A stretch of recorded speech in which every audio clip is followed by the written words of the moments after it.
नाशिकच्या आश्रमशाळेत 9वीच्या विद्यार्थिनीने एका बाळाला जन्म दिलाय। कळवणच्या सप्तशृंगी गडाजवळच्या आश्रमशाळेतला हा धक्कादायक प्रकार आहे।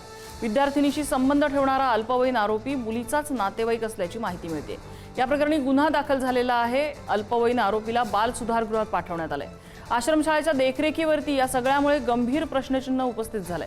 आश्रमशाळेतल्या दोषींवरती कारवाई होणार आहे। आश्रमशाळेत घडलेल्या धक्कादायक घटनेनं संपूर्ण महाराष्ट्र हादरलेला आहे। गंभीर बाब आहे। अशा पद्धतीची गोष्ट घडली असेल तर आश्रमशाळा चालवणारे जे काही मंडळी आहेत त्यांची चौकशी झाली पाहिजे, त्यांच्यावर कारवाई झाली पाहिजे।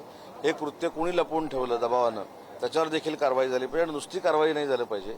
अन्य आश्रमशाळेमध्ये अशी परत घटना घडणार नाही अशा पद्धतीची कडक कारवाई झाली पाहिजे। 19 जून 2024 रोजी तिने तिचं बाळंतपण झालं असल्याची माहिती निदर्शनास आली।